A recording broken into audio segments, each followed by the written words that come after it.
आप सभी आयुर्वेद फार्मासिस्ट की जो क्लासेस चल रही हैं उसी के क्रम में आज आपकी 8वीं क्लास है। और जैसा कि हमने बताया कि बहुत सारे ऐसे स्टूडेंट हैं जिनकी रिक्वेस्ट है कि क्लासों की जो गति है थोड़ी धीमी की जाए ताकि हम बेसिक क्लास कर लें, तो इसलिए क्लासेस कभी गैप कर करके दी जा रही हैं।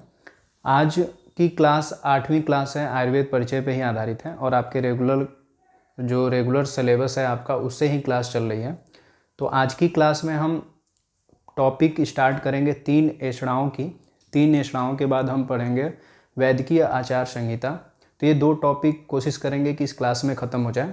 और सबसे इम्पोर्टेंट चीज़ कि अभी आज आपको आयुर्वेद परिचय के जो 7 क्लासेज चली हैं उन पे आधारित 50 प्रश्नों की टेस्ट सीरीज़ दी गई है। वह टेस्ट सीरीज़ भी आपको आयुर्वेद परिचय के जो रेगुलर क्लास की फ़ोल्डर है उसमें मिलेगी। यूपीपीएससी, यूपीएससी आयुर्वेद फार्मासिस्ट की जो फोल्डर है उसको जब आप खोलेंगे तो उसमें आयुर्वेद परिचय की जो क्लास है उसी वाले फोल्डर में आपको टेस्ट भी मिलेगा। वहाँ से आप टेस्ट को आप जब करेंगे तो आप टेस्ट को करने के लिए आपको समय सीमा जो है क्वेश्चन के हिसाब से मिले हैं। माइनस मार्किंग भी हमने दिया है ताकि आप जो नहीं आए उसको ना टच करें। और जब भी टेस्ट सबमिट कर देंगे तो ये दिखेगा कि आपके कितने मार्क मिले हैं, आपको कौन सा रैंक है आपका। और जब स्क्रॉल करके नीचे जाएंगे सबमिट करने के बाद से तो व्यू मोर देखेंगे तो आपको ये भी पता चलेगा कि आपने टेस्ट में कौन से क्वेश्चन सही किए हैं, कौन से गलत किए हैं और सही उत्तर क्या होगा उस प्रश्न का, तो उत्तर भी आपको उसमें मिल जाएगा। ठीक है, तो देखते हैं। टॉपिक हमने बताया क्या है, 3 ऐषणाएं। 3 ऐषणाएं। अब 3 ऐषणाएं हम इसमें पढ़ेंगे। 3 ऐषणाओं से तात्पर्य क्या है, क्या मतलब है। तो जब हम यहाँ पे ऐषणा की बात करते हैं, जब 3 ऐषणाएं कहें तो सबसे पहले हम इसे समझेंगे। ऐषणा, ऐषणा क्या होता है। तो ऐषणा का शाब्दिक अर्थ जो है कामना है। क्या है, कामना। हम इसको इच्छा भी कह सकते हैं, कामना को इच्छा भी कह सकते हैं। ठीक है, तो ऐषणा का अर्थ हुआ कामना या इच्छा। अगर कैसी कामना, अगर आप पूछेंगे कि सर कैसी कामना, तो ऐसी कामना जिसमें विवेक न हो, विवेकहीन कामना हो। विवेकहीन कामना मतलब ऐसी इच्छा, मनुष्य विशेष की ऐसी इच्छा जिसको मनुष्य अपने अंदर धारण किया हुआ है लेकिन उस पर अपने बुद्धि विवेक से सोच नहीं रहा है। ठीक है, तो उसे हम कहते हैं ऐषणा।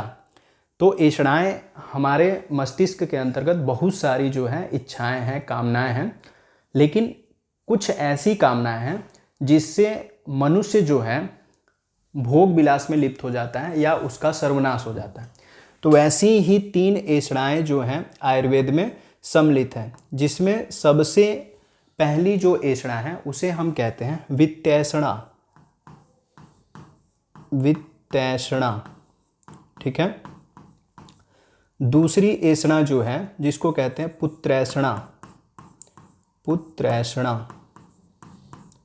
और तीसरी ऐषणा जो है वो है लोकैषणा।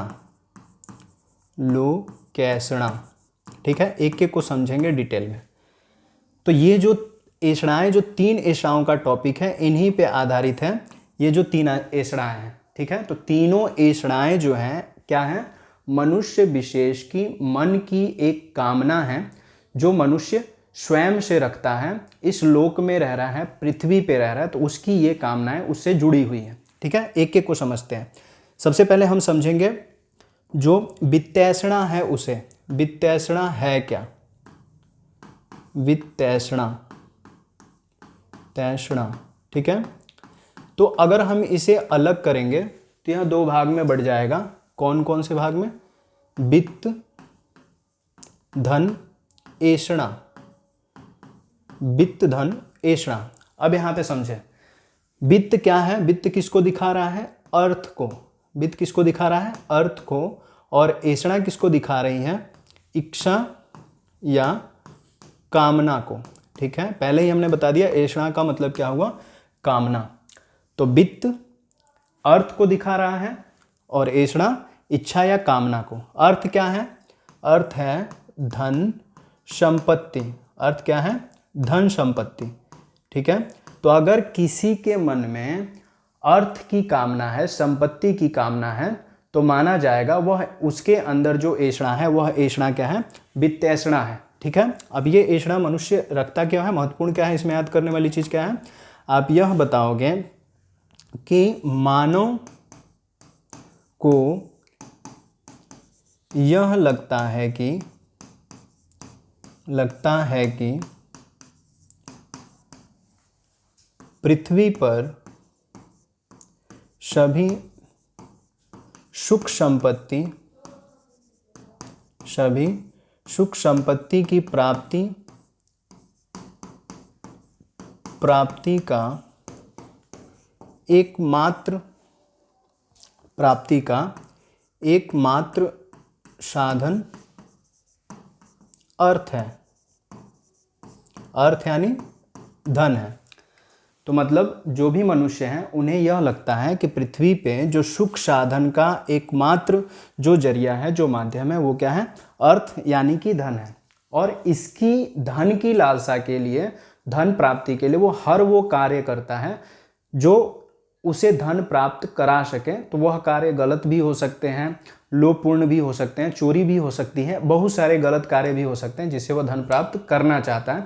जबकि हमने क्या बोला कि वित्तैषणा क्या है, एक ऐसी कामना जिसमें विवेक काम नहीं कर रहा है। तो अब देखिए, किसी को अगर यह लगता है कि हमें जो भी सुख संपत्ति के साधन, चाहे वो भोग के साधन हो, विलास के साधन हो, या कोई आराम के साधन है, उसको अगर विकसित करना है तो हमें धन चाहिए। और उस धन को प्राप्त करने के लिए वो अगर कितना भी गंदा काम करता है, कितना भी गलत काम करता है, तो वहाँ पे उसका विवेक कार्य नहीं कर रहा है, उसकी बुद्धि नहीं कार्य कर रही है। तो इस तरह हम इसे कहेंगे वित्तैषणा। ठीक है, तो वित्तैषणा को हम यह भी कह सकते हैं धन उपार्जन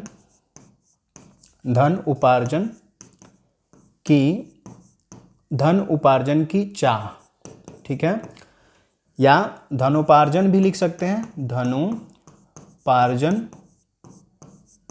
की कामना। सामान्य शब्द में अगर बोलेंगे, एक बार इसको सही कर लीजिएगा, साफ लिख दे रहे हैं, क्या कह सकते हैं इसे, धन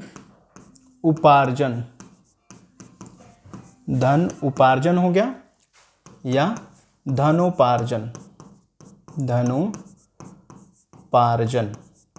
इन दोनों का मतलब एक ही है, इसका इच्छा या कामना।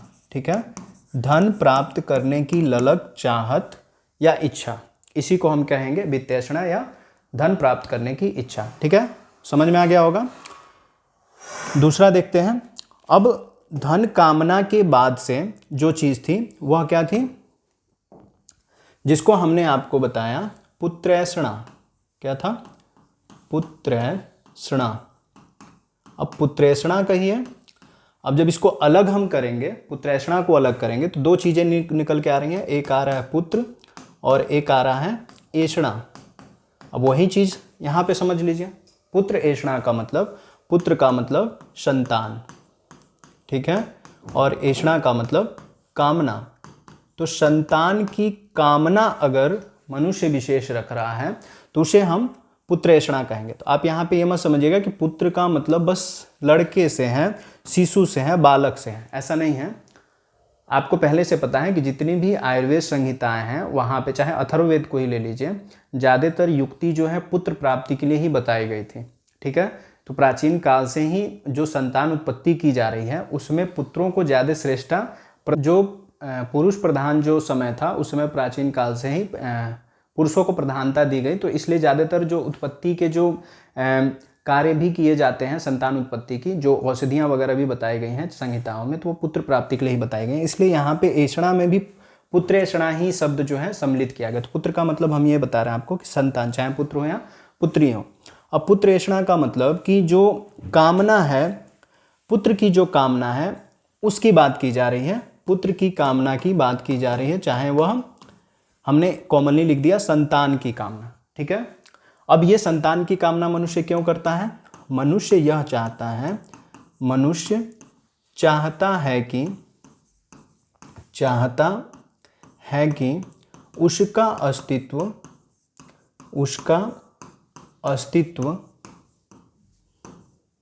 उसका अस्तित्व बना रहे।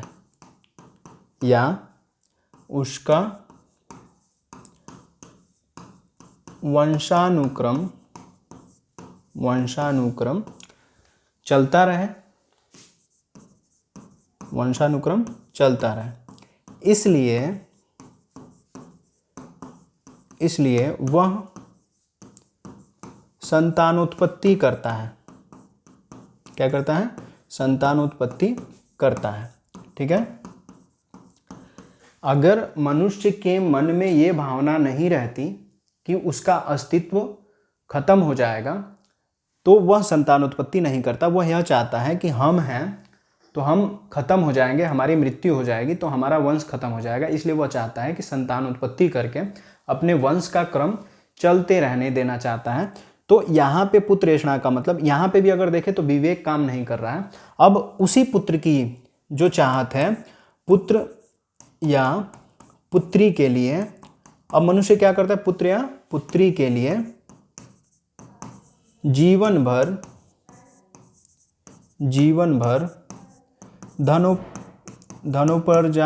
धनोपार्जन करता है और उसे यह पता है कि वह मर जाएगा, लंबे समय तक जीवित नहीं रहेगा। तब भी जो पुत्र पुत्री हैं उनके लिए वो धन का उपार्जन करता है, धन को कमाना चाहता है और अपने बच्चों के लिए, अपने पुत्र पुत्रियों के लिए बहुत ज़्यादा धन जो है इकट्ठा करना चाहता है ताकि वह अच्छे से रह सके। यह जानते हुए भी कि वह जीवित नहीं रहेगा, तो वहाँ पे भी देखिए उसका विवेक कार्य नहीं कर रहा है।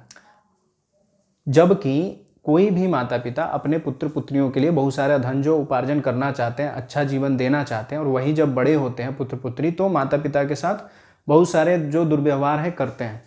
तब यहाँ पे देखिए तो अगर विवेक से वह काम लिया रहता तो धन उपार्जन करने से अच्छा था वह उन संतानों को सद्वृत्त या सदाचार का पाठ जो है पढ़ाया रहता, अनुशासन और शिष्टाचार सिखाया होता, तो ये धन उपार्जन से अच्छी चीज़ हो जाती। ठीक है।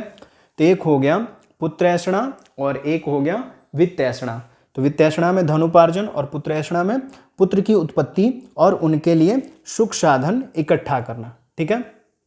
अगला अगर देखें तो अगला है तीसरा, जिसको हमने बताया। तीसरा क्या है? तीसरा था लोकैषणा। लोकैषणा। ठीक है। लोकैषणा। अब लोकैषणा की अगर बात करेंगे तो लोकैषणा का मतलब हुआ, लोकैषणा का मतलब, लोक का मतलब क्या हो गया?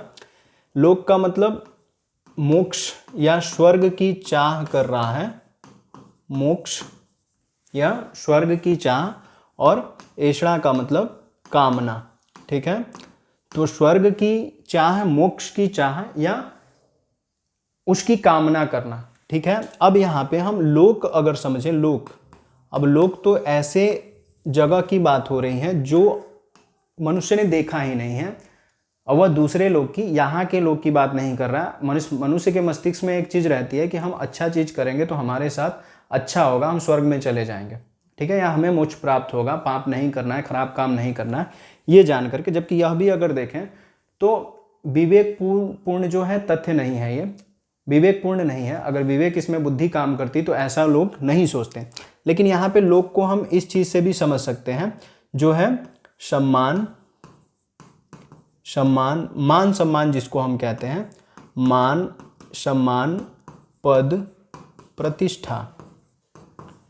प्रतिष्ठा, इसे भी लोकैषणा में हम सम्मिलित कर सकते हैं। मतलब मनुष्य विशेष ऐसी जो सम्मान है या इच्छा है, पाना चाहता है, जो पृथ्वी पर दूसरों के लिए क्या हो, उसके लिए सम्मान का विषय हो, या लोग उसके बारे में बात करें, उसकी अच्छाइयों के बारे में या उसके दिखावे के बारे में बात करें, उसको मान सम्मान या पद प्रतिष्ठा प्राप्त हो। तो ये होता है लोकैषणा। मतलब कि लोग जिस जगत में वह रह रहा है, वहाँ के लोग जैसा चाह रहे हैं उस तरह की कामना अगर मनुष्य कर रहा है तो उसको कहा गया है लोकैषणा। ठीक है। लोकैषणा कह दिया गया है। तो इस हिसाब से लोकैषणा का विषय हो गया। तो तीन जो ऐषणाएं थी उसमें तीनों ऐषणाओं को जो आयुर्वेद है कहा गया है कि ये तीन ऐषणाएं मनुष्य को मोक्ष की ओर तो नहीं ले जाते हैं, लेकिन उनके लिए एक तरह की खाई का कार्य करता है, जिससे उनकी दुर्गति हो जाती है और उनके शरीर में विभिन्न प्रकार के अवसाद उत्पन्न हो जाते हैं। ठीक है, अब अवसाद अगर हम कहें, अवसाद की बात करें, ये ऐषणाएं क्या करती हैं, अवसाद उत्पन्न करती हैं, मतलब कि डिप्रेशन, चिंता, तनाव इनके कारण है, ये उत्पत्ति कर देते हैं इनका, जिससे यदि मनुष्य इन कामनाओं को अगर नहीं छोड़ेगा तो इसके लिए अलग अलग कार्य करेगा, अगर पूर्ति नहीं होगी वो ऐषणाएं, वो इच्छाएं अगर पूरी नहीं होंगी तो मनुष्य विशेष को उससे नुकसान होगा। ठीक है, अब इसमें हम देखते हैं जो 3 ऐषणाएं क्या महत्वपूर्ण है। ठीक है, जो चीज़ें इंपॉर्टेंट है आपको इसे सीखने वाली, याद करने वाली, उनको देखा जाए तो आपने पढ़ा ऐषणाएं, ऐषणाएं, इसमें जो इंपॉर्टेंट है वो नोट करना है आपको, और जिस तरह से बताया गया उस तरीके से आपको समझना है। तो महत्वपूर्ण क्या है इसमें, सबसे पहली चीज ऐषणाएं हैं क्या, ऐषणाएं क्या हैं। अगर ऐषणाएं क्या हैं आपके दिमाग में आ रहा है तो जवाब क्या है, मनुष्य के मन की वह कामना जो विवेकहीन है। ठीक है, तो प्रश्न अगर बन जाए ऐषणाएं क्या हैं, तो ऐषणाएं क्या है, विवेकहीन कामना है। विवेकहीन कामना का मतलब क्या है, जिसमें बुद्धि कार्य नहीं कर रही है, उसको विवेकहीन कामना बोला जाएगा। ठीक है, उसी तरह महत्वपूर्ण विषय और क्या है, ऐषणाएं कितने प्रकार की हैं, ऐषणाएं कितने प्रकार की हैं। अब ऐषणाएं कितने प्रकार की हैं, तो ऐषणाओं का प्रकार कितना है, 3। और कौन कौन सी ऐषणाएं हैं आपको बताया गया, वित्तैषणा, एक हो गया वित्तैषणा, एक हो गया पुत्रैषणा, और एक हो गया लोकैषणा। ठीक है, तो ऐषणाएं कितने प्रकार की हैं, 3 प्रकार की हैं। कौन कौन सी ऐषणाएं हैं। ठीक है, उसी तरह से अगर और प्रश्न बने इससे बहुत सारे प्रश्न बन सकते हैं। जब आपके जिस तरह से टेस्ट सीरीज आज दी गई है उस तरह से अगर प्रश्न दिए जाए आपको, तो प्रश्न उसमें बनेंगे ताकि आपके जो टॉपिक हैं वो रिवाइज हो जाए। ठीक है, इसमें अगर इस तरह से आ जाए, तीनों ऐषणाओं में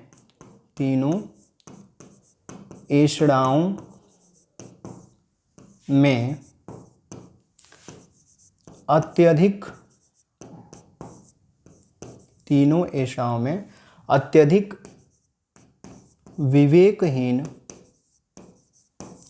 विवेकहीन ऐषणा कौन सी है। तीनों ऐषणाओं में अत्यधिक विवेकहीन ऐषणा कौन सी है। तो 3 ऐषणाएं हैं, तीनों में हमने बताया आपको अलग अलग चीजें, वित्तैषणा है, पुत्रैषणा है, लोकैषणा है।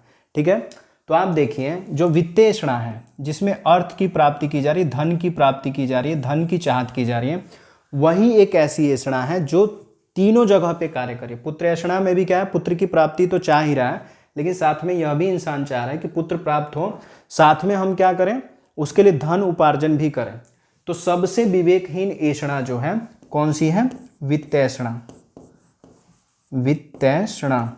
वित्तैषणा जो है सबसे विवेकहीन ऐषणा के अंतर्गत आएगा। इसी तरह से और प्रश्न भी हम इसमें सम्मिलित कर सकते हैं। ठीक है, अब देखिए अगर इसी तरह से और प्रश्न इसमें सम्मिलित किया जाएगा, 3 प्रश्न हमने बताया, उसी तरह से अगर एक और प्रश्न देखें तो आचार्यों ने ऐषणाओं को क्या कहा है। ठीक है, ऐषणाओं को क्या कहा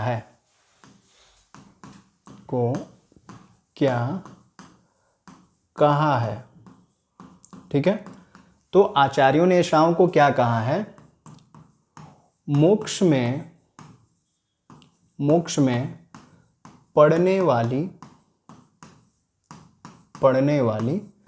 खाई, मोक्ष में पड़ने वाली खाई, अगर इसको सामान्य भाषा में हम समझें तो मोक्ष प्राप्ति में बाधा। ठीक है, आचार्यों ने माना है कि जो 3 ऐषणाएं हैं वो क्या है, मोक्ष प्राप्ति में बाधक हो सकती हैं। इन्हें खाई कह दिया है क्योंकि इसमें कामना गलत उत्पन्न हो रही है मस्तिष्क में, इसलिए। ठीक है, अब ये टॉपिक समझ में आ गया होगा। अब इसमें और ज़्यादा समझाने की आवश्यकता नहीं है, इतना डिटेल टॉपिक नहीं था, बहुत ही शॉर्ट था, समझ में आ गया होगा। अब इसके बाद से हम जो है पढ़ेंगे वैदिकीय आचार्य संहिता। क्या? वैदिकीय आचार संहिता। ठीक है, वैदिकीय आचार्य संहिता। अब वैदिकीय आचार्य संहिता का मतलब, वैदिकीय मतलब वैद्य से है, और वैदिकीय या वैद्य कहिए तो वो चिकित्सक को कहा जा रहा है। किसको कहा जा रहा है? चिकित्सक को। अब चिकित्सकों के लिए जो आचार संहिताएं, या जो आचार संहिता का मतलब जो नियम कायदे कानून जो बने हैं, और जो भारतीय चिकित्सा परिषद ने जो नियम कानून बना करके दिए हैं, वह कौन कौन से हैं, कब लागू हुए थे, कितने खंड में विभाजित हैं, ये चीज़ें हम आपको उसमें बताने वाले हैं। ठीक है, तो वैदिकीय आचार संहिता का मतलब ऐसी आचार संहिता, ऐसे नियम कायदे कानून जो चिकित्सकों के लिए स्पेशली बनाए गए हैं। ठीक है, तो ये सारी चीज़ें इसमें, तो इसमें वैदिकीय आचार संहिता में जो भारतीय चिकित्सा परिषद है उसमें उन्होंने कौन कौन से शासनादेश पारित किए, कब हुआ, कौन से नियम हैं, कितने खंड हैं, क्या चीज़ें हैं, ये चीज़ें आपको दिमाग में रखनी होगी। तो आपको बता दें कि जो वैदिकीय आचार संहिता है उसमें जो आचार संहिता बनी है, जो नियम बनाए गए हैं, वो लगभग 5 भागों में विभाजित हैं। कितने भागों में? 5 भागों में विभाजित है, मतलब कि 5 खंड में जो आचार संहिता है, वैदिकीय आचार संहिता, वो बनी हुई है। ठीक है, और हर भाग जो है, जो पहला भाग है, फर्स्ट जो पार्ट है, पहला जो भाग है, उसमें प्रारंभिक अहर्ताएं,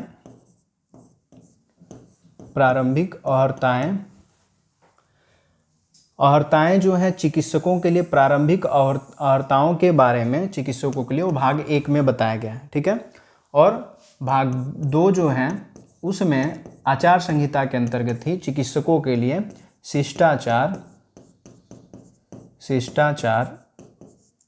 और उनके कर्तव्यों के बारे में भी बताया गया है। ठीक है, उनके कर्तव्यों, अनुशासन, शिष्टाचार, रोगी के प्रति कर्तव्य, ये सारी चीज़ें बताई गई हैं। उसी तरह से अलग अलग भागों में अलग अलग चीज़ें जो हैं सम्मिलित हैं। ठीक है, उसके लिए हम जो आपकी जो आचार संहिता है, जो भारतीय चिकित्सा परिषद ने जिसको दिया, जिसको पारित किया, जिसको बताया गया चिकित्सकों के पक्ष में, उसको हम आपको दिखा दें कि किस हिसाब से उस आचार संहिता में चीज़ों को सम्मिलित किया गया। ठीक है, देख लेते हैं। अब इसको हम डिटेल में आप सभी को बताएंगे ताकि सारी चीज़ें एक ही जगह पे आपको एक ही साथ समझ में आ जाए। ठीक है, अगर हम देखें तो यहाँ पे टोटली सारी चीज़ें जो हैं मेंशन है, अगर देखा जाए तो देखिए, सबसे पहले यहाँ पे क्या मेंशन किया गया है कि भारत का राजपत्र असाधारण भाग 2 अनुभाग 3 को संख्या 27 खंड और कितना दिया है? 16। ठीक है, 16 खंड, 16 नई दिल्ली, शुक्रवार 28 जून 1985।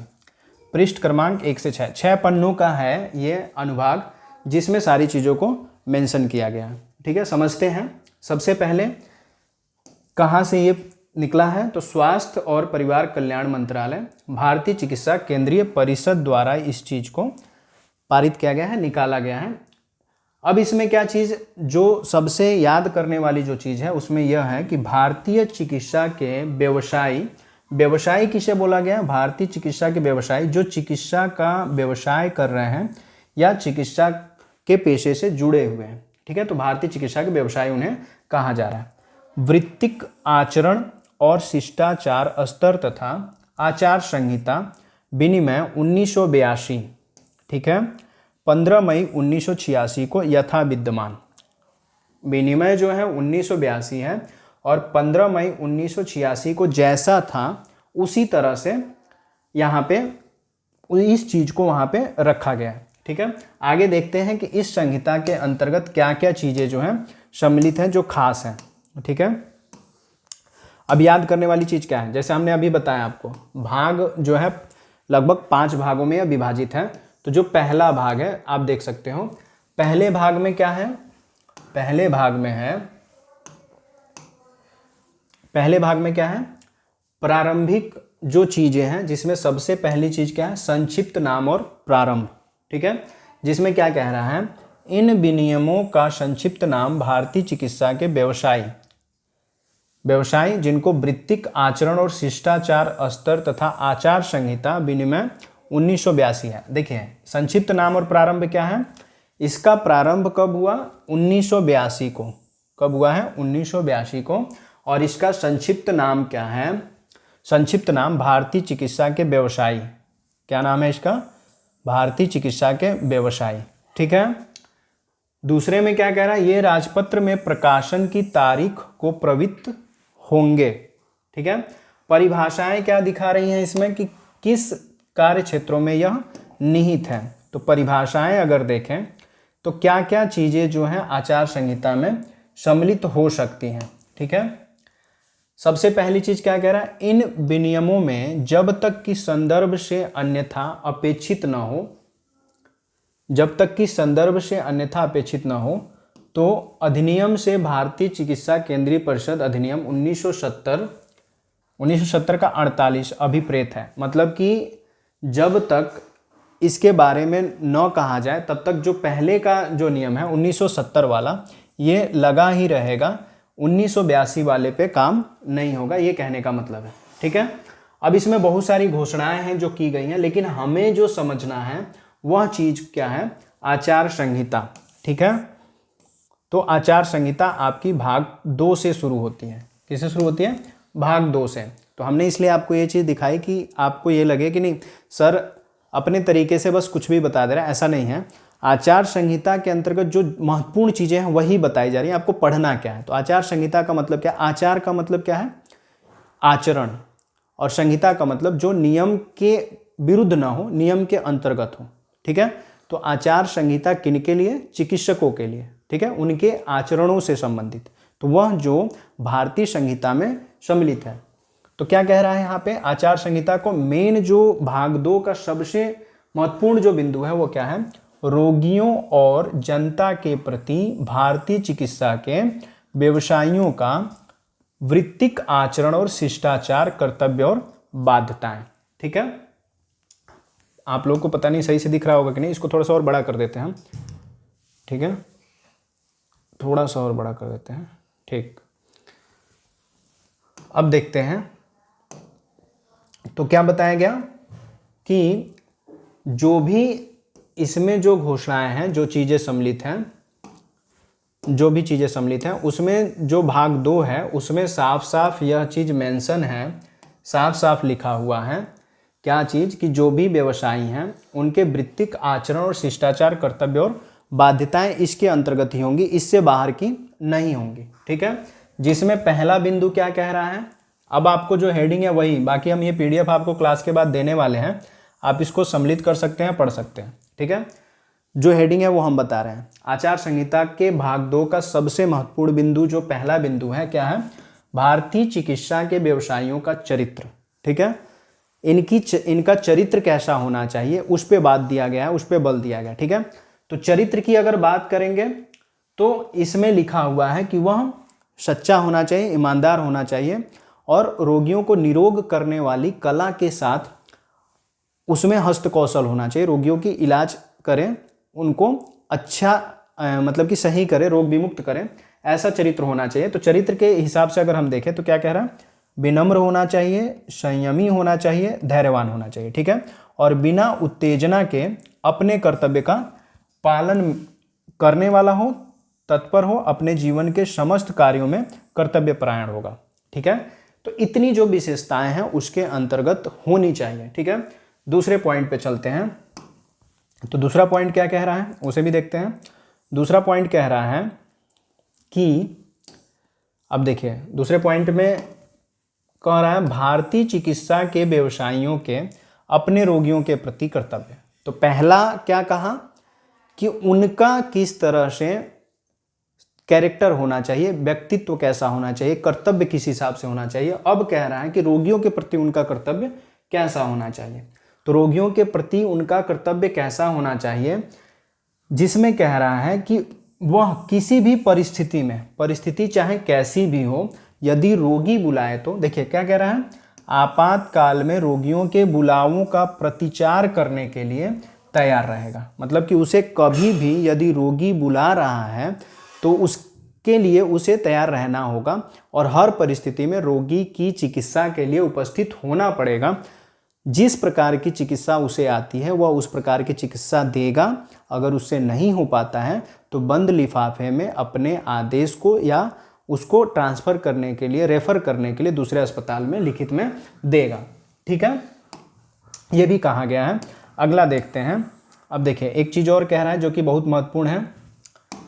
दूसरा पॉइंट में अगर देखें क्या कह रहा है, वह रोगियों के प्रति अपने कर्तव्यों के मार्ग में क्या चीज़ें, धर्म, राष्ट्रीयता, वंश, जाति और एक चीज़ और है पंथ, दलगत राजनीति या सामाजिक प्रतिष्ठापरक विचारों को नहीं आने देगा। क्योंकि चिकित्सक की आचार संहिता में यह चीज़ साफ साफ मेंशन है कि मतलब वह चिकित्सा करने जाएगा तो कभी भी धर्म से ऊपर उठ करके, राष्ट्रीयता से ऊपर उठ करके, वंश से, जाति से, पंथ से और राजनीति से ऊपर उठ करके उसे चिकित्सा करनी होगी, ऐसा संहिता के अंतर्गत कहा गया है। ठीक है, एक और पॉइंट यहाँ पे है जिसमें कहा जा रहा है चिकित्सा व्यवसायियों का उत्तरदायित्व। मतलब जो चिकित्सक हैं, एक तो कर्तव्य हो गया और उत्तरदायित्व का मतलब उनकी जिम्मेदारी क्या है। कर्तव्य अलग चीज़ हो गया, जिम्मेदारी अलग चीज़ हो गई। तो जिम्मेदारी क्या है, तो जिम्मेदारी है जो सबसे महत्वपूर्ण चीज़ है कि भारतीय चिकित्सा व्यवसायी अपनी देखरेख में रखे गए रोगियों का विश्वास अर्जित करेगा। तो उनकी जिम्मेदारी क्या है, जिनकी वह चिकित्सा कर रहा है वह उन पर विश्वास करें कि नहीं, जो चिकित्सक हैं उनको स्वास्थ्य लाभ प्रदान जो करेंगे। ठीक है, तो आप देखिए भाग 2 हम बता रहे हैं। भाग 2 में चिकित्सकों के कर्तव्य, रोगियों के प्रति कर्तव्य, उनका उत्तरदायित्व, ये सारी चीज़ें जो हैं भाग 2 में सम्मिलित हैं। ठीक है, अब अगला देखिए। तो अगले में कह रहा है धैर्य, सहानुभूति और गोपनीयता, कि इनके अंतर्गत धैर्य, सहानुभूति और गोपनीयता भी होनी चाहिए। ठीक है, अब अगर डिटेल में देखेंगे तो बहुत सारी चीज़ें इसमें मेंशन है, लेकिन सामान्य सा जो आपको हेडिंग बताया जा रहा है उसको दिमाग में रखिएगा। ठीक है, अगला अगर देखा जाए तो अगला कह रहा है पूर्वानुमान। पूर्वानुमान का मतलब पूर्व का जो अनुमान है, जिसमें उसे क्या करना है कि अगर रोगी के रोग के बारे में उसे पता चलता है, चाहे वह सामान्य है या जटिल रोग है, तो वह उनके मित्रों को, रिश्तेदारों को, उनके कुटुंब जनों को बताएगा। ठीक है, अगर नहीं हो पा रहा है तो जैसा हमने बताया कि बंद लिफाफे में वो अलग हॉस्पिटल में, अलग अस्पताल में रेफर करने का जो आर्डर है वो देगा। ठीक है, अगला अगर देखें तो कह रहा है रोगी की उपेक्षा नहीं की जानी चाहिए। यह भी उनके आचार संहिता के अंतर्गत है कि रोगी की उपेक्षा नहीं की जानी चाहिए। ठीक है, चिकित्सक के द्वारा। और अगर देखें अलग तो और है जिसमें यह सम्मिलित है कि वृत्ति के मान को बनाए रखना। वृत्ति किसे कह रहा है, उनके व्यवसाय को। किसे, चिकित्सक के व्यवसाय को वृत्ति कह रहा है। तो मतलब जो चिकित्सा की पद प्रतिष्ठा है उसे बनाए रखना है, कभी कोई गलत काम करके उसे धूमिल नहीं करना है, खराब नहीं करना है। ठीक है, और एक और कह रहा है जो महत्वपूर्ण है, प्रसव कराने के लिए आबद्ध। क्या कह रहा है, प्रसव कराने के लिए आबद्ध। इसको एक बार समझ लीजिए। कह रहा है भारतीय चिकित्सा का कोई व्यवसायी किसी स्त्री की प्रसवावस्था के दौरान उसकी देखभाल करने के लिए सहमत होता है तो उसे ऐसा अवश्य करना चाहिए। ठीक है, मतलब कोई भी चिकित्सा व्यवसायी है अगर प्रसव कराने के लिए सहमत होता है, कोई अगर किसी को प्रसव करना है, कोई महिला है, अगर वह प्रसव करने वाली है या प्रसव उसका होने वाला है, तो वह चिकित्सक से अगर प्रसव कराना चाहती है तो उसकी अगर मनाही नहीं है तो चिकित्सक को प्रसव कराना चाहिए, यह भी बाध्यता है इसमें। यह भी साफ साफ लिखा है कि किसी अन्य आबंध के कारण उस रोगी की देखभाल करने की असमर्थता तब तक मान्य नहीं है जब तक वह उसी प्रकार के अथवा किसी अन्य गंभीर मामले में पहले से ही आबद्ध न हो। अब बहानेबाजी भी चिकित्सक को नहीं करना है, क्योंकि यहाँ पे साफ साफ लिखा है कि अगर प्रसव कराने के लिए महिला सहमत है तो चिकित्सक को ये बहाना नहीं बनाना है कि उससे कोई क्रिटिकल कंडीशन है। झूठ भी नहीं बोल सकता है जब तक उससे कोई आपात चिकित्सा उसके जिम्मे नहीं आती है, तब तक उसे मनाही नहीं करना है। ठीक है, अगर वो अनुपस्थित हो जाता है तो उसके स्थान पर दूसरा चिकित्सक बुलाया जाएगा और उसकी जो प्रसव है कराई जाएगी। ठीक है, फीस के विषय में भी दिया है, लेकिन डिटेल में पढ़ने से कोई मतलब नहीं है। आपको बस वो हेडिंग याद रखना है कि प्रसव कराने के लिए उसे आबद्ध रहना होगा। ठीक है, ये चिकित्सक संहिता के अंतर्गत है। एक और देखिए, कह रहा है नागरिक के रूप में चिकित्सा व्यवसायी। ठीक है, उसे नागरिक के रूप में, अभी वो भी एक पब्लिक सर्वेंट जो है, चिकित्सक भी एक तरह से पब्लिक सर्वेंट है, लोगों की चिकित्सा कर रहा है, तो उसे भी क्या करना है, नागरिक के रूप में चिकित्सा व्यवसायी बन के रहना है, लोगों का डॉक्टर बन के रहना है। जिसमें कह रहा है कि भारतीय चिकित्सा का व्यवसायी एक विशेष प्रशिक्षण प्राप्त अच्छे नागरिक के रूप में वहाँ जहाँ वह निवास करता है समुदाय के स्वास्थ्य के संबंध में सलाह देगा। ठीक है, जहाँ भी चिकित्सक रहेगा तो किसी भी कम्युनिटी को, किसी भी ग्रुप को वह क्या करेगा, चिकित्सा के बारे में सलाह प्रदान करेगा। अब ये नहीं कि आप डायरेक्ट बोलें कि नहीं आप मेरे क्लिनिक पे आओ, हम इलाज करेंगे, ऐसा नहीं। रोगों से बचने के उपाय, बीमारियों से दूर रहने के उपाय, ये सारी चीज़ें जो है चिकित्सक को बताते रहनी चाहिए, ये सारी चीज़ें ध्यान में देनी चाहिए। ठीक है, ये अगला अगर देखा जाए, ये भाग 2 की ही बात बता रहे हैं। भाग 2 में चिकित्सक के बारे में सारी चीज़ें सम्मिलित हैं। अंतिम क्या कह रहा है, कह रहा है लोक स्वास्थ्य।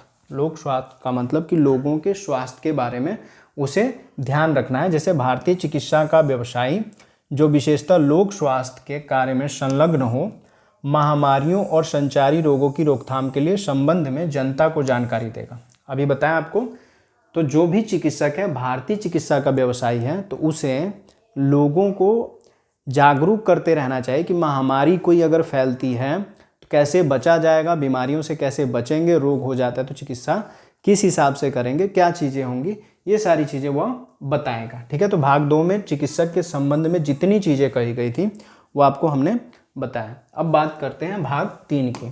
ठीक है, आचार संहिता के अंतर्गत ही भाग 3 की, जिसमें क्या कह रहा है, भाग 3 किस पे आधारित है, पूरी तरह से एक चिकित्सक व्यवसायी का दूसरे चिकित्सक व्यवसायी के प्रति कर्तव्य।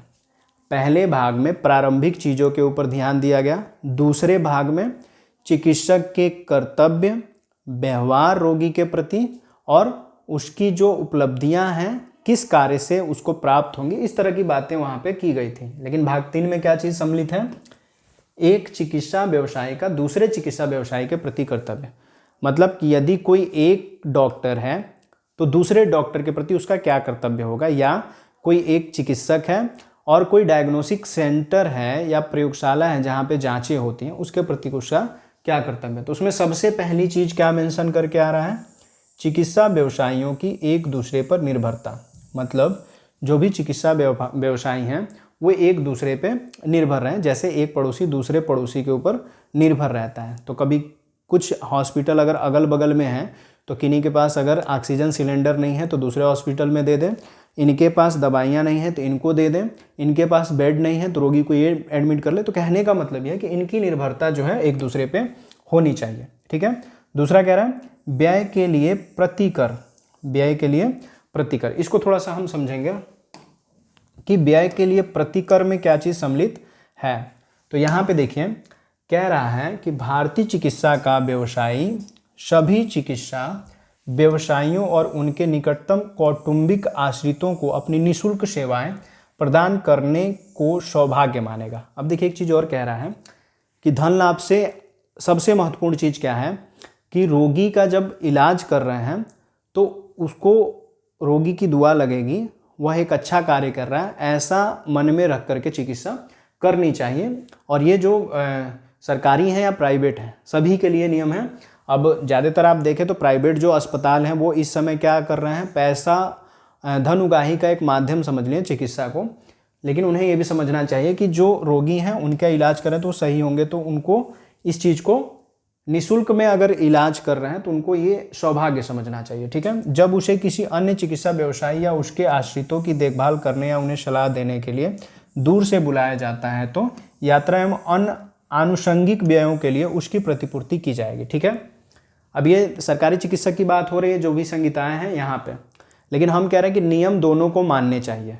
ठीक है, आपका निजी अस्पताल है तो आपके नियम खुद के बने होते हैं, लेकिन उसमें सरकार जो है हस्तक्षेप कर सकती है अगर आप गलत कार्य कर रहे हो तो।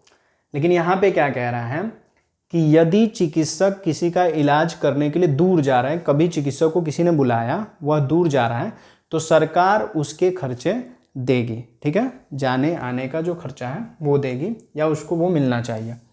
अगला कह रहा है परामर्श का प्रोत्साहित किया जाना।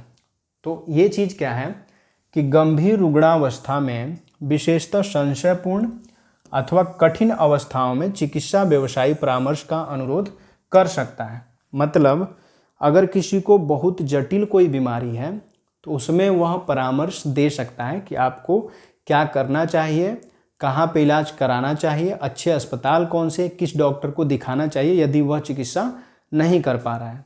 तो ये वाली जो हेडिंग है यही बता रही है। ठीक है, अगला देखिए, हम इस तरह भी आपको ये पीडीएफ दे सकते थे वैसे ही आचार संहिता, लेकिन समझा इसलिए रहे हैं ताकि आपको ये इजीली समझ में आ जाए कि जो आचार संहिता है, भारतीय आचार संहिता जो चिकित्सकों के लिए है, उसमें क्या क्या बातें जो हैं खास हैं, जो चिकित्सकों को तो मानना चाहिए और आपके परीक्षा उपयोगी हो सकता है। तो इसलिए आप, क्योंकि रेगुलर सिलेबस में ये चीज़ मेंशन है, आपने पता नहीं कॉलेज में ये पढ़ा है कि नहीं पढ़ा है, तो इसलिए हम इस चीज़ को थोड़ा सा एक्सप्लेनेशन के साथ आपको बता रहे हैं। ठीक है, यहाँ पे एक और हेडिंग दिया हुआ है जो कह रहा है कि रोगी के हित के लिए परामर्श। तो रोगी के हित के लिए परामर्श चिकित्सक को देते रहना चाहिए। ठीक है, उसे क्या खाना है, कैसे खाना है, कैसे रहना है, ये सारी चीज़ें। परामर्श में समय की पाबंदी। ठीक है, अब यहाँ पे देखिए कह रहा है कि परामर्श के लिए मिलने हेतु भारतीय चिकित्सा के व्यवसायी द्वारा समय की पाबंदी पर अत्यधिक ध्यान दिया जाएगा। ठीक है, कि कितने समय के लिए वह रोगी को परामर्श देगा, कितने समय तक वह परामर्श देगा, कितने समय में इलाज करेगा, तो वो चीज़ है। और परामर्श जो है निःशुल्क होना चाहिए, ऐसा भी जरूरी है। फिर कह रहा है परामर्श में आचरण। अगर परामर्श कोई चिकित्सक दे रहा है तो आचरण, किस आचरण का उसे पालन करना चाहिए। क्या कह रहा है, परामर्शों में कपट, प्रतिस्पर्धा या ईर्ष्या में लिप्त नहीं होगा। ये चीज़ दिमाग में रखना है कि जो परामर्श दिया जाएगा उसमें चिकित्सकों कपट, प्रतिस्पर्धा और ईर्ष्या में लिप्त नहीं होने की बात भी कही गई है। ठीक है, अगला, यदि अगला देखें क्या कह रहा है, परामर्श के पश्चात रोगी का विवरण, ये जरूरी होता है, ये आप अपने तरीके से एक बार पढ़ लीजिएगा। ठीक है, अगला देखते हैं। फिर कह रहा है परामर्श के बाद उपचार। ये भी आचार संहिता के अंतर्गत ही है कि परामर्श के बाद ही उपचार करना चाहिए। परामर्श देंगे उसके बाद से उपचार करेंगे। फिर क्या कह रहा है, अन्य चिकित्सा व्यवसायी के रोगियों का निरीक्षण। अगर कोई और डॉक्टर है और कहीं से इलाज करा करके किसी और डॉक्टर से मरीज ने इलाज कराया, इलाज नहीं ठीक हुआ, किसी और डॉक्टर के पास गया, तो उसे यह नहीं कहना है कि सामने वाले चिकित्सक ने आपको खराब इलाज किया या नहीं किया है। तो हमें यह जानना है, इसमें यह कहा गया है कि जहाँ पे इलाज चल रहा था उसकी रिपोर्ट वगैरह देख करके जहाँ तक इलाज हुआ है उसके बाद से इलाज करने की प्रक्रिया जो है आगे शुरू करना है। ठीक है, कहने का मतलब यही है। आगे देखें, जो अंतिम है इस भाग का, विशेषज्ञों को प्रेषित रोगी। ठीक है, इसमें क्या कह रहा है, जब कोई रोगी देखभाल कर रहे चिकित्सक व्यवसायी के द्वारा किसी विशेषज्ञ के पास भेजा जाता है तो रोगी का विवरण विशेषज्ञ को दिया जाएगा। ठीक है, किसी भी विशेषज्ञ के पास अगर भेजा जाता है तो रोगी का जो विवरण है उस विशेषज्ञ के पास डॉक्टर को देना होगा, जो लिखित रूप में अपना अभिमत बंद लिफाफे में सीधे देखभाल कर रहे चिकित्सा व्यवसायी को भेजेगा। ठीक है, ये चीज़ भी दिमाग में रखना है। अब बात करते हैं भाग 4 की। भाग 4 में क्या है, उसी से मिलता जुलता, जो कि यहाँ पे आचार संहिता के अंतर्गत आ रहा है। पूरी आचार संहिता आपको पढ़ जानी है और समझना है, इसको रट्टा नहीं मारना है, बस समझना है आचार संहिता में क्या चीज़ें हैं। अब यहाँ पे आचार संहिता के अंतर्गत जो सबसे पहली चीज़ है क्या है, विज्ञापन। ठीक है, अब देखिए कह रहा है कि भारतीय चिकित्सा के किसी चिकित्सा व्यवसायी द्वारा या तो व्यक्तिगत रूप से या समाचार पत्र में विज्ञापन द्वारा, प्लेकार्डों द्वारा या परिपत्रों द्वारा या हैंडबिलों के वितरण द्वारा प्रत्यक्ष या परोक्ष रूप से रोगियों से अनुनय करना अनैतिक है। देखिए एकदम साफ साफ लिखा हुआ है। सबसे बड़ी बात क्या लिखी है इसमें कि जो विज्ञापन डॉक्टर करते हैं कि हमारा अस्पताल यहाँ पे है, हमारे अस्पताल में ये चीज़ें होती हैं, हम ये करते हैं, हम ऐसे कर सकते हैं, तो ये चीज़ें जो हैं क्या है, पूरी तरह से अनैतिक है, नैतिक नहीं है, इसको नहीं करना चाहिए। ऐसा आचार संहिता के अंतर्गत चिकित्सकों के लिए लिखा हुआ है। तो अगर ऐसे प्रश्न आ जाए कि चिकित्सकों को आचार संहिता के अंतर्गत क्या विज्ञापन करना नैतिक या सही बताया गया, तो नहीं, सही नहीं बताया गया, अनैतिक है। ठीक है, चिकित्सा व्यवसायी विज्ञापन या प्रचार के किसी भी रूप में या रीति से अपना या अपने नाम और या फोटो का उपयोग नहीं करेगा। ठीक है, या उपयोग करने में सहायता नहीं देगा या दूसरों को उपयोग नहीं करने देगा। देखिए यह भी अगर देखें तो कोई इस चीज़ को मान नहीं रहा है, जितने भी चिकित्सक हैं इस समय आधुनिक में कोई नहीं मानता है। क्या कहा गया आचार संहिता के अंतर्गत, कोई भी चिकित्सक यदि है अगर वो अपना प्रचार प्रसार करा रहा है तो उस प्रचार प्रसार में विज्ञापन में उसको अपनी फोटो नहीं देनी है। ठीक है, किसी भी तरीके से उसको अपनी फोटो नहीं देनी है, अपने नाम का, अपने फोटो का, अपने पद का वह दुरुपयोग नहीं करेगा, प्रचार नहीं करेगा, ये आचार संहिता में मेंशन है। अब एक चीज और कह रहा है, अहर्ता नामावली। अहर्ता नामावली में क्या कह रहा है, भारतीय चिकित्सा के चिकित्सा व्यवसायी को अपने नाम के पूर्व या पश्चात अपनी सही उपाधि या डिप्लोमा लगाना अनिवार्य होगा। ये तो महत्वपूर्ण है, आप देखे भी होंगे। यह आचार संहिता के अंतर्गत साफ साफ मेंशन है कि जो भी चिकित्सक है उसको अपने नाम से पहले, क्या लिखा है, चिकित्सा व्यवसायी को अपने नाम के पूर्व, अपने नाम से पहले या नाम के बाद अपनी डिग्री जरूर लिखनी होगी। जैसे MBBS हैं, MD हैं, BDS हैं, जो भी हैं, आपको अपनी डिग्री अपने नाम से पहले या नाम के बाद लिखना ही होगा। यह भी आचार संहिता में उल्लेखित है। पता परिवर्तन और तत्संबंधी घोषणा कह रहा है कि भारतीय चिकित्सा के प्रत्येक व्यवसायी द्वारा अपने पते में परिवर्तन की सूचना संबंधित राज्य बोर्ड, जैसे अगर किसी का पता बदलता है तो जिस भी स्टेट में वह है, जहां पे नियुक्त है, तो संबंधित राज्य बोर्ड से, परिषद से या केंद्रीय परिषद को वह बताएगा। ठीक है, चिकित्सा व्यवसायी एक या अधिक समाचार पत्रों में एक बार प्रेस को निम्नलिखित विषय में औपचारिक घोषणा जारी कर सकता है। ठीक है, इसको समझेंगे। जैसे क्या क्या चीजें हैं वो यहां पे मेंशन कर सकता है। अगली चीज कह रहा है वृत्तिक सेवाओं के लिए संदाय, जिसमें कह रहा है कि भारतीय चिकित्सा का व्यवसायी रोग मुक्ति नहीं तो संदाय नहीं की संविदा नहीं करेगा। कह रहा है कि भारतीय चिकित्सा का व्यवसायी रोग मुक्ति नहीं तो संदाय नहीं की संविदा नहीं करेगा। तो कहने का मतलब क्या है कि अगर रोग मुक्ति नहीं हुई तो संदाय नहीं, मतलब कि अगर रोगी को ठीक नहीं कर रहे हो तो फिर आपको जो धन है वो भी नहीं दिया जाएगा, कि संविदा नहीं करेगा। तो संविदा नहीं करने का मतलब कि साफ साफ आचार संहिता में लिखा हुआ है कि रोग मुक्ति नहीं तो आपको धन नहीं मिलेगा, इसकी आपत्ति चिकित्सक जो है नहीं करेगा। रोग मुक्ति करेगा तब उसे धन लाभ दिया जाएगा, ऐसा कहा गया है। अब कह रहा है रिबेट और कमीशन।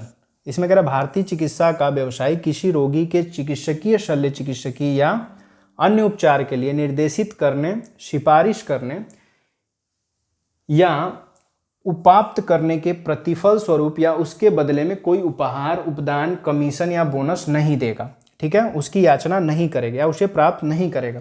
मतलब ये है कि चिकित्सक कभी भी किसी रोगी से कमीशन नहीं ले सकता है, डोनेशन नहीं ले सकता है, कोई उपहार नहीं ले सकता है, रोगी को प्रेशराइज नहीं कर सकता है कि नहीं हमें ये पैसे दो या वैसे दो। लेकिन आप देखें तो सरकारी अस्पताल में ये खेल जो है चल रहा है। किसी का प्रसव हो जाता है तो नर्सें अलग पैसे मांगती हैं, चिकित्सक अलग मांगते हैं, सबकी एक अलग से फीस है। इसका विरोध करना चाहिए। ठीक है, लेकिन लोग विरोध नहीं करते हैं। अब विरोध होना चाहिए क्योंकि आचार संहिता में तो ये चीज़ें हैं। अब सब लोग दे रहे हैं तो एक को देख करके दूसरे भी देते हैं। उसी तरह से बहुत सारी चीज़ें जो है यहाँ पे हैं। अब हम आते हैं अंतिम भाग में, ये आप अपने तरीके से पढ़ लीजिएगा, जो महत्वपूर्ण है वो हमने बताया। अंतिम भाग क्या है?